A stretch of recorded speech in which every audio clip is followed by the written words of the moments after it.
자, 우리 학생들 2교시 시작하도록 하겠습니다. 자, 지금까지 이제 국민건강보험에 대한 목적이라든지 적용 대상, 그 다음에 뭐 자격 취득, 자격 상실 이런 거에 대해서 살펴봤고요. 자, 지금부터는 이제 그 급여, 보험 급여부터 시작하도록 할게요.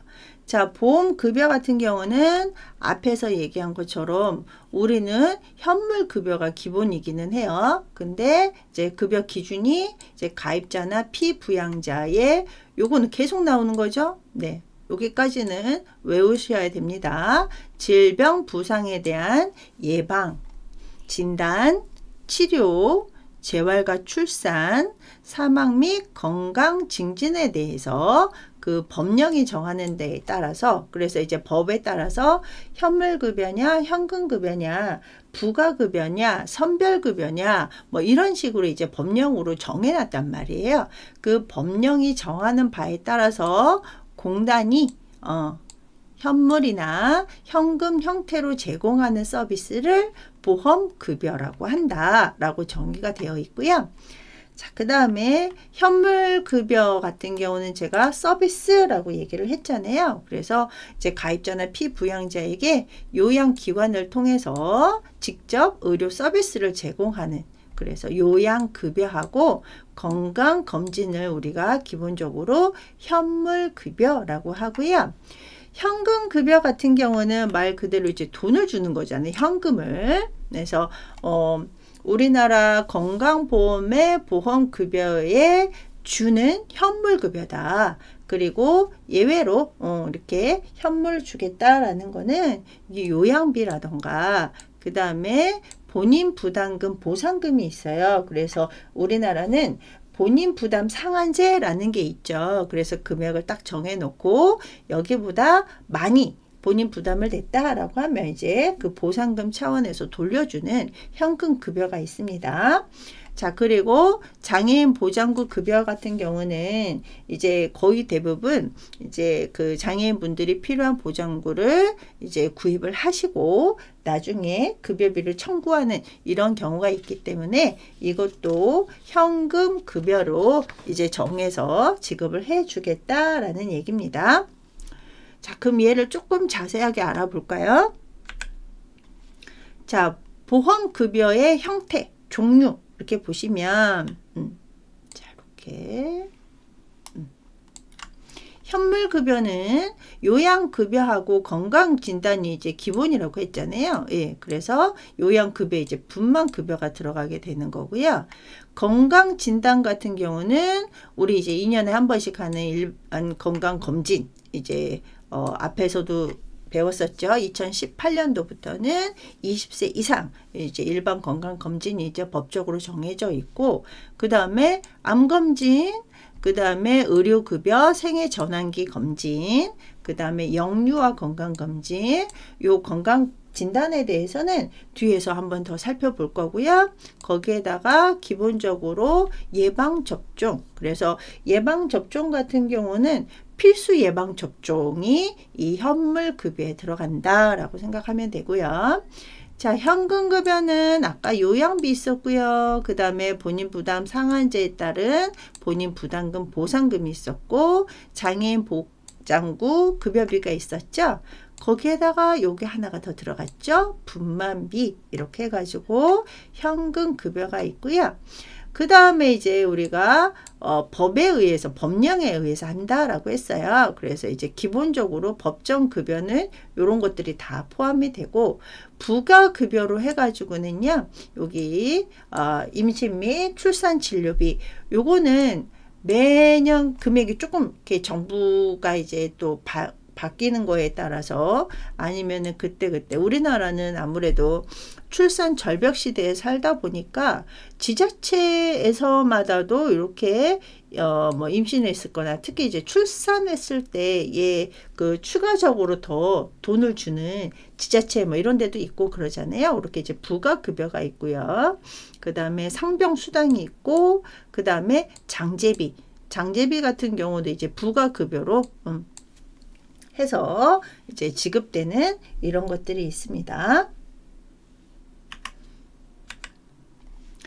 그 다음에 그 보험급여에서 제가 아까 우리나라는 본인 부담 상한액이라고 해서 이렇게 소득 수준으로 해가지고 10분위로 나뉘는 거는 우리 학생들 많이 알 것 같아요. 예. 그래서 우리 뭐 국가장학금 같은 경우도 뭐 8분위까지 다 국가장학금을 준다 막 이런 식으로 이제 많이 들어봤을 것 같은데 이 보험료도 마찬가지로 본인 부담금 상한액이 모든 국민이 동일한 게 아니라 이렇게 소득 수준에 따라서 이제 이렇게 초과했다.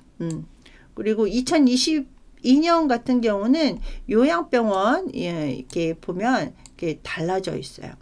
120을 초과했을 때, 초과하지 않았을 때 이런 식으로 해가지고 이 금액이 초과됐다. 그러면은 그 금액만큼 돌려주겠다라는 요 제도가 본인 부담 상한액이에요. 그래서 요 본인 부담 상한액 같은 경우도 일반적으로 이제 우리처럼 이제 보건 계열에서 공부를 하지 않는 이런 분들 같은 경우는 잘 모르시는 분들도 좀 있으시더라고요. 그래갖고 얘가 이제 그냥 거의 사실 우리가 뭐 감기를 앓거나 아니면은 노인분들 뭐 고혈압이나 당뇨 때문에 치료를 받아서 이렇게 금액이 많이 나오지는 않아요.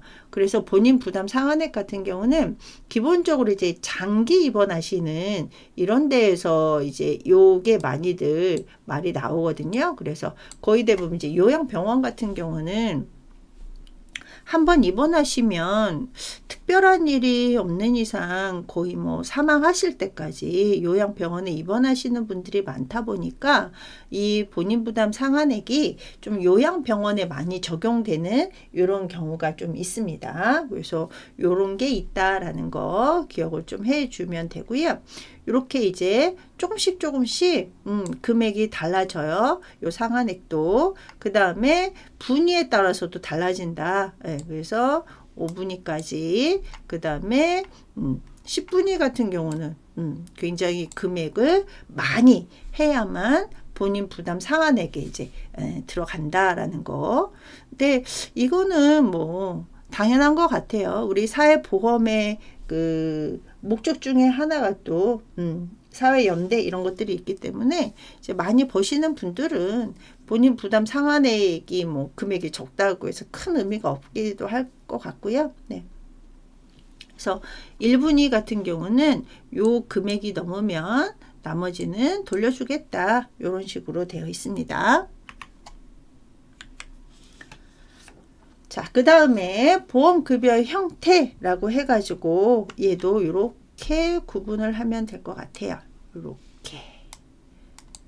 그 다음에 이렇게. 네. 여기 오타가 났네요. 네, 현금급여입니다. 그래서 기본적으로 법정급여면서 현물급여인 거는 요양급여하고 건강검진은 이제 법적으로 정해져 있고 서비스를 제공해 주겠다라는 얘기고요. 요 나머지 세 개는 법정급여 법으로 정해져 있어요. 그래서 요양비, 장애인 보장구, 본인 부담 상한액 이런 것들은 법적으로 정해져 있는데 얘는 뭘로 주겠다? 현금으로 주겠다라는 얘기고요. 부가급여. 그래서 제가 뭐 지자체마다 조금씩 또 다르다라고 했었잖아요. 그래서 임신, 뭐 출산 진료비 이런 것들은 이제 현물로 해가지고 급여를 부가급여로 더 해주겠다라는 얘기입니다. 자, 지급 대상은요 다 가입자 피부양자죠. 근데 여기 보시면 뭐가 조금 다르죠. 얘만. 그래서 장애인 보장구 같은 경우는 이제 장애인으로 등록된 사람과 장애인으로 등록되지 않은 장애인으로 조금 나눠요. 그래가지고 장애인 보장구 같은 경우는 등록된 장애인에 한해서 이제 급여를 현금 급여를 해주겠다. 이렇게 나와 있습니다. 자, 그 다음에 요양급여. 요양급여 같은 경우는 해당 급여가 뭐가 있느냐. 요렇게. 네. 그래서 당연히 병원에 가셔서 이제 진찰 받고 검사하는 거, 거기에다가 우리 뭐 약제라든지 치료 재료, 우리 치료하다 보면 이것저것 많이 들어가게 되잖아요. 그죠? 그 다음에 처치라든지 아니면 수술, 뭐 그 다음에 뭐 시술, 뭐 이런 이제 그 치료까지도 다 요양급여에 들어가는 거고요. 그 다음에 예방 재활까지 플러스 요렇게, 네, 그래서 2번 간호 이송까지가 이렇게 요양급여 범위 내에 있다라는 거.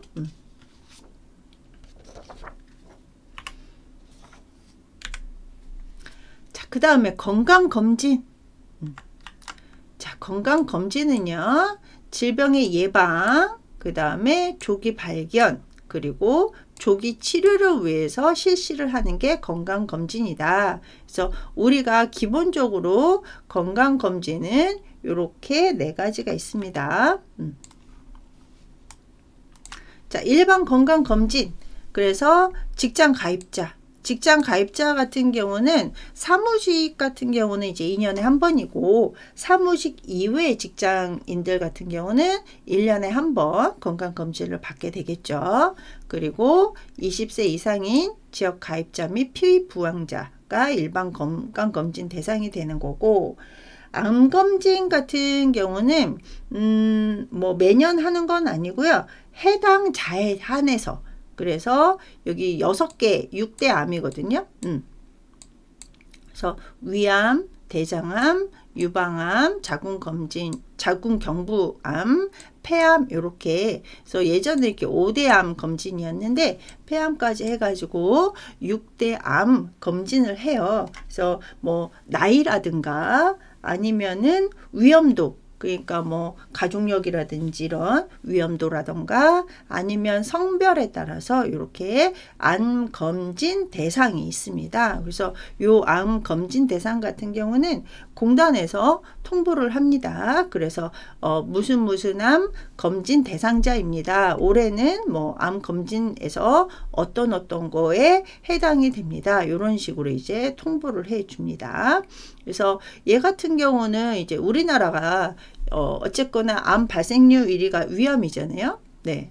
그리고 이제 남자는 1등이 또 위암이고 여자 같은 경우는 또 이제 유방암이 1위인 경우가 많다 보니까, 그래서 일반적으로 암 발병률이 높은 이런 이제 우리나라 국민 중에 높은 이런 위험이 있는 이런 암 검진을 하게 되고요. 자, 그 다음에 만 66세 연령에게 이제 실시하는 거는 의료급여 생애 전환기 검진이다. 그래서 요 나이가 되면 아무래도 신체적으로 급변하는 이런 이제 시기이다 보니까 이제 말 그대로 생애 전환, 그래서 조금 이제 변하는 시기에 조금 더 추가로, 그러니까 건강검진하는 추가 항목이 이제 늘게 되는 거죠. 그렇게 해당하는 게 있고요. 그 다음에 6세 미만 가입자 및 이제 그 피부양자 같은 경우는 영유아 검진. 그래서 영유아 검진은 6세 미만이다. 자, 그리고 기본적으로 건강검진은 2년마다 라고 했어요. 그래서 직장 가입자 중에 이제 그 사무직 아닌 사람은 1년에 한 번씩이라고 말씀을 드렸는데, 기본적으로는 2년마다다. 그래서 주민번호 홀짝 연도로 해가지고 실시를 하죠. 근데 뭐 놓쳤다고 해서 1년을 더 기다려야 되냐? 그거는 아닙니다. 자, 그 다음에 부가급여. 부가급여. 그래서 요양급여 외에 대통령령으로 정하는 바에 따라서 이렇게 공단은 뭐 임신 및 출산 진료비, 뭐 상병수당, 그 다음에 뭐 장제비, 뭐 이런 것들을 부가급여를 할 수 있다라고 되어 있고요. 그 다음에 이제 요양비 지급하는, 요양비가 이제 그 현금으로 이렇게 하는 이런 것 같은 경우는 이제 요양기관, 이제 병원을 이용할 수 없거나, 뭐 예를 들어서 여기 나와 있죠. 이제 분만, 지금은 자가분만하는 케이스가 거의 없기는 하지만 그래도 자가분만을 하거나 아니면 이제 요양기관이 없는 이런 경우에는 요양비를 죄송해요, 주겠다라는 얘기고요. 그 다음에 이제 그 만성 신부전 환자분들, 예, 그래서 CRF 환자분들 같은 경우는 이제 혈액투석을 이제 병원에 가서 하거나 그러면 이제 그 서비스를 제공을 받게 되는 거잖아요. 근데 이제 복막 관류액이라든지 자동 복막 투석 재료 뭐 이런 거 같은 경우는 이제 요양비로 지급을 해주겠다라는 얘기고요. 뭐 이것도 마찬가지죠. 집에서 이제 산소 치료를 이제 처방전에 의해서 이제 처방에 의해서 집에서 산소 치료를 하시는 이런 분들 같은 경우는 월 이렇게 해가지고 그러니까 일 해가지고 일일당 얼마 이런 식으로 해가지고 그 산소 치료비 같은 경우를 요양비로 지급을 해줍니다. 자, 그 다음에 선별급여를 볼게요. 선별급여 같은 경우는요, 전 국민이 대상이진 않아요. 예, 그러다 보니까 뭐 어떤 뭐 이렇게 범국민이 아니고, 그 다음에 경제성이라던가 치료 효과성이 조금 불확실해요. 예. 뭐 우리 뭐 신기술 뭐 이런 거 할 때도 뭐 좀 따지고 막 이러는데, 이제 중요한 건 경제성이 낮아도 아니면 추가적으로 뭔가 더 검진을 해야 됨에도 불구하고 가입자와 피부양자의 건강회복에 잠재적 이득이 있다라고 하면은 예비적으로 요양급여를 해주는 게 선택적으로 급여를 해주겠다라는 얘기고요. 자, 그 다음에 방문요양 같은 경우는 말 그대로 방문, 그래서 이제 방문 간호라든지 가정 간호가 여기에 해당이 되겠죠. 그래서 의사 처방에 의해서 지시서에 의해서 이렇게 방문 간호사, 가정 간호사가 대상자 집에 직접 방문해서 요양급여를 실시를 하는 경우예요. 근데 이거는 그냥 환자가 나 병원 가기 싫으니까 와라 이렇게 하는 게 아니라 이제 조건이 있겠죠. 그래서 거동이 불편한 경우, 그래서 뭐 초고령 어르신이라던가 아니면은 노인장기 요양보험법으로 혜택을 받으시는 분들이라던가 장애인이시라는 분들이라던가 이런 분들, 거동이 불편한 경우에는 보건복지부 령에 따라 가지고 이렇게 이제 간호사가 의사 처방에 따라서 직접 방문해서 요양급여를 실시를 하는 것을 방문 요양급여라고 합니다. 자, 그러면 이제 아까 뭐 자격 취득, 뭐 상실 이런 것도 이제 배웠었는데 무조건 다 해주는 거는 아니다. 국민건강보험도 제한을 두겠다. 아무나 다 주는 건 아니다 라는 얘기인데요. 여기 보시면 고의나 중대한 과실로 인해서 범죄 행위를 기인해서 고의 사고가 된 거, 그래서 뭐 예를 들어서 자해를 했거나, 그러니까 우리가 해를 끼치는 게 이제 본인 스스로한테 해를 끼치기도 하고 다른 사람을 해를 끼치기도 하고 그러잖아요. 그래서 자해나 가해를 가했을 때는 보험급여에서 제한을 해주겠다. 그래서 병원에 있다 보면요, 우리 그런 분들이 있잖아요. 자살을 시도하시는 분들은 보험급여 제한이 돼요. 그래서 이렇게 약을 드시고 오시거나 그러면은 이제 보험이 안 되다 보니까 이제 입원하거나 이제 치료를 받았을 때 본인 부담금이 거의 뭐 혜택을 못 받으니까 엄청나게 이제 병원비가 나옵니다. 자, 그 다음에 또 고의나 중대한 과실로 공단이나 요양기관에 지시 불응을 했을 때, 그래가지고 우리 이렇게 거쳐야 된다, 아니면은 이제 예를 들어서 굳이 입원할 필요가 없는데 이렇게 막 입원시켜 달라던가 이러면은 이제 보험급여에서 안 된다라는 얘기고요. 자, 그 다음에 여기 보시면 똑같이 또 고의나 이제 중대한 과실로 문서 등의 제출을 거부하거나 진단 거부했을 때, 그래서 우리나라는 의료 전달 체계가 있잖아요. 그래서 이제 우리 기본적인 건강보험 같은 경우는 1차 의료기관, 2차 의료기관이 있고, 의료급여 같은 경우는 1차, 2차, 3차 이렇게 의료 전달 체계가 있는데 1차에서 2차로 가려면 일단은 기본적인 서류가 있잖아요. 그러면 이제 이 서류를 제출을 해야만 이제 보험급여 혜택을 받을 수 있는데, 이런 것들을 이제 거부를 하거나 아니면 이제 진단을 거부하거나 이럴 때는 급여 제한을 하겠다라는 얘기고요. 자, 그 다음에 이렇게 업무상 또는 공무상 뭐 질병, 부상, 재해로 인해서 다른 법령에 의해서 보상을 받는 경우, 그래서 뭐 공무상 요양이라던가 국가 배상 제도가 있어요. 그래서 요렇게, 아니면은 뭐 산재라든지 이렇게 다른 법령에 의해서 혜택을 받으시는 분들은 중복으로 이제 그 급여를 지급을 하지 않겠다라는 얘기죠. 자, 그 다음에 구상권. 네, 구상권은 공단에 있습니다. 결과적으로 여기. 네.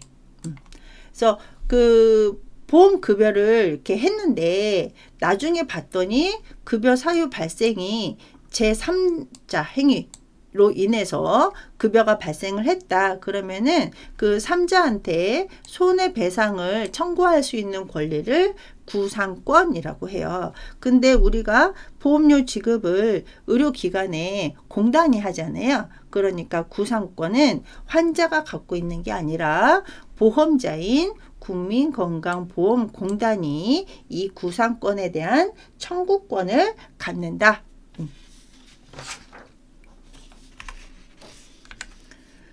자, 그 다음에 그러면 이게 급여 제한이 있는지 없는지, 이걸 의료기관이라든지 환자나 뭐 병원 직원이 임의로 결정을 할 수가 없잖아요. 그래서 급여 제한 여부 조회를 할 수가 있어요. 네. 그래서 여기 나와 있는 것처럼 뭐 급여 제한 사유에 해당하거나 아니면은 앞에서 얘기한 것처럼 제3자 행위로 인해서 보험사고 행위, 그러니까 사고가 났을 때, 그 다음에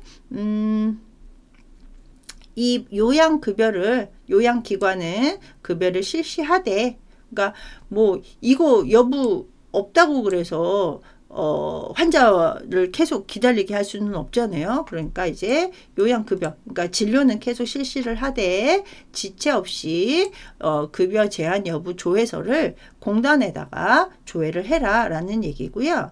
이제 공단에다가 여부 조회를 했단 말이에요. 그러면 공단은 7일 이내에, 물론 이제 공휴일은 이제 제외를 해야 되겠죠. 그래서 7일 이내에 빨리 조회를 해가지고 그 결정을 요양기관에다가 보내줘야 된다라는 얘기죠. 그러면 요양기관 병원은 이제 그거에 따라서 이제 뭐 다른 법령을 이제 한다던가 아니면은 뭐 본인한테 100% 본인 부담금을 이제 받거나 요렇게 소급 적용해라 라고 되어 있습니다.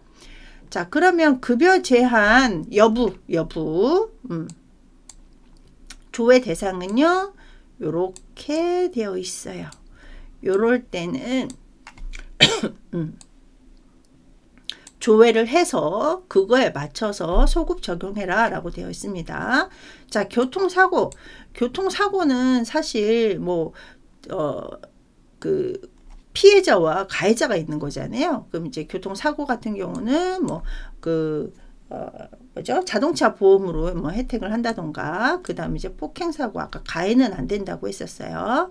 그 다음에 업무상 재해 같은 경우는 우리가 뭐 산재보험으로 혜택을 받을 수 있으니까, 그 다음에 제3자로부터 이제 손해배상을 받은 경우, 요럴 때는 급여를 이제 급여 제한 여부를 조회를 해가지고 그거에 맞춰라. 그래서 양식 같은 경우는 저희 교재에 첨부가 되어 있으니까 한번 확인을 해 보시기 바랍니다.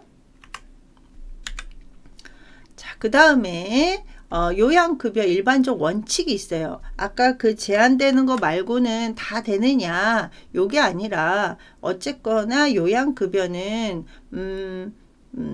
아무래도 이제 전 국민이 이제 그 가입자가 보험료를 내다 보니까 아무나 다 해주는 건 아니고 꼭 필요에 의한 것만, 그래서 중요한 게 의학적으로 인정되는 범위 안에서, 그 다음에 최적의 방법으로 실시를 해라. 예, 그래서 뭐 과잉 진료라든지 과소 진료 이런 것들은 안 된다. 최적의 방법으로 해야 된다. 그래서 의사가 이런 것들 다 고려를 해라. 네. 그래서 이제 뭐 연령대라든지 성별이라든지 직업이라든지 심신 상태 이런 것들 다 고려를 해가지고 환자의 건강 증진을 위해서 이제 제공되는 거는 요양급여에 해당이 된다라는 얘기고요.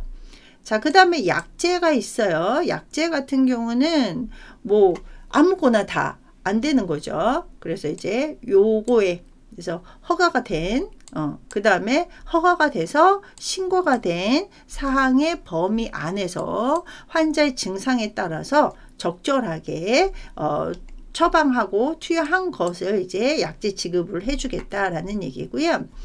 기본적으로는 진료상 그 2가지 품목 이상의 의약품을 복용을 안 하는데 이제 만약에 하나의 품목 가지고는 치료 효과가 어렵다. 그래서 뭐 예를 들어서 이 환자가 뭐 예를 들어서 감기가 있는데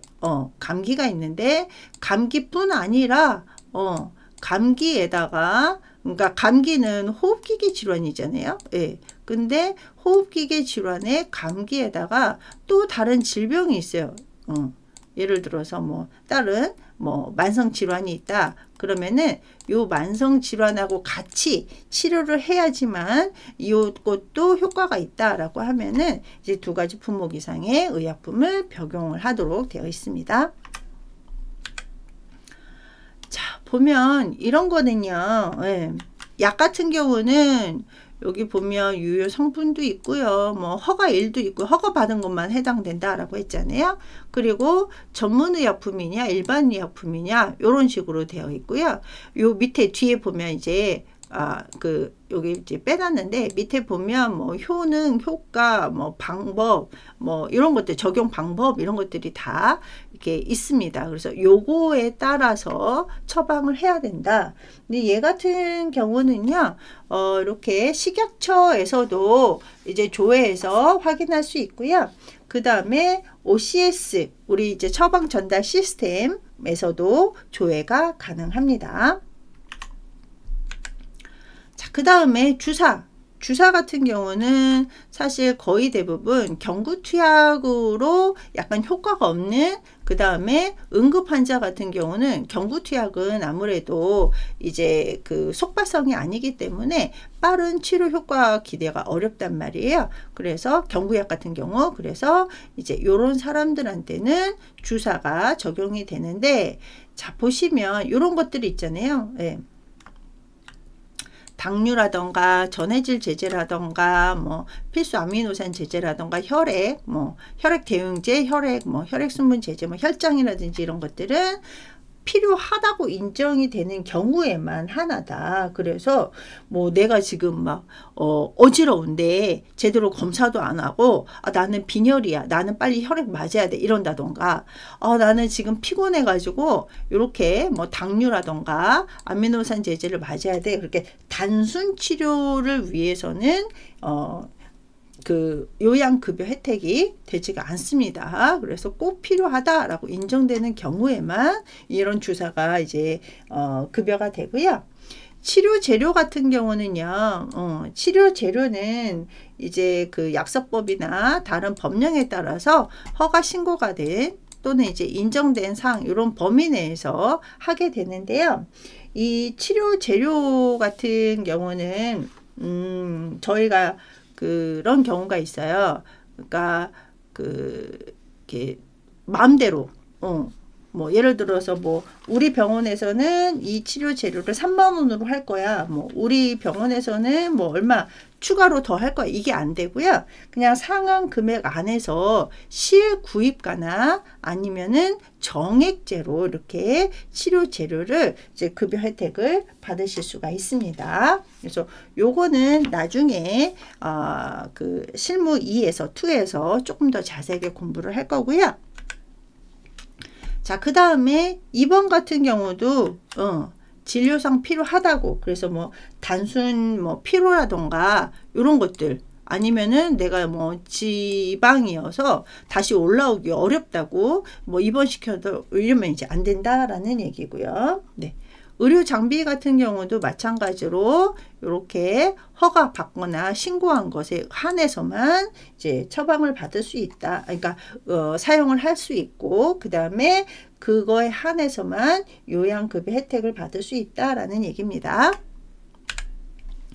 자, 그 다음에 행위급여 일반 기준. 그래가지고 이제 우리는 이제 행위별 수가제인데 돈을 받아야 되잖아요. 그래서 이제 그 의료를 시행을 하고 받는 돈을 의료 수가라고 하는데, 의료 수가가 여기 상대 가치 점수에다가 점수당 단가를 곱한 요 금액을 의료 수가라고 해요. 근데 앞에서 얘기한 것처럼 우리 점수당 단가는 지금 2022년에는 88.5원으로 이렇게 올해 점수당 단가가 이제 정해졌거든요. 이거는 매년 바뀌어요. 그래서 이렇게 해가지고 뭐 4452 판다, 뭐 각종 가감률에 의해서 또 산출을 해가지고 이것도 4452 판다, 뭐 이런 식으로 되어 있습니다.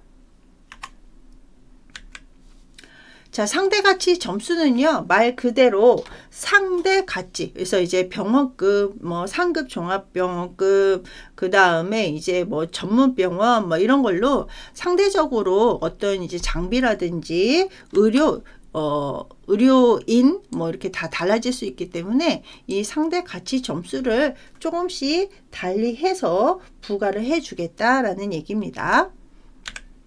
자, 그 다음에 종별 가산율은요, 나중에 조금 더 이제 디테일하게 공부를 할 건데, 이 종별 가산율도 뭐 요양기관 종별에 따라서 상급 종합병원하고 저기 지방에 있는 의원하고 아무래도 투자 비용이라던가 인력 운용이 다르잖아요. 그래서 그런 보상 차원에서 종별로 나눠 가지고 조금 더 차별적으로 적용을 해 주겠다라는 얘기입니다.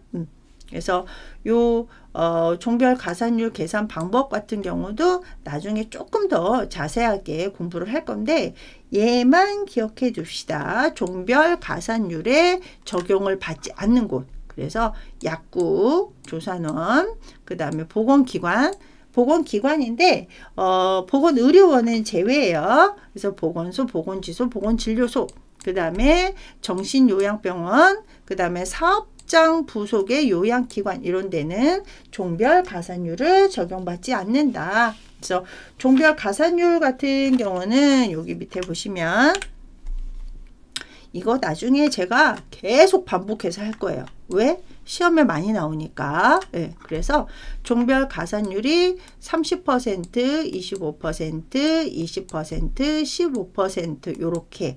그래서 이거는 달라요. 국민건강보험이냐, 의료급여냐, 산재급여냐에 따라서 종별 가산율은 달라지는데 이렇게 달라지고 있다. 건강보험은 30에서 50 빼세요. 상급 종합병원에서. 그래서 30, 25, 20, 15. 그래서 일반 의원 같은 경우는 종별 가산율이 15%가 적용된다. 자, 그 다음에 적용되지 않는 기관.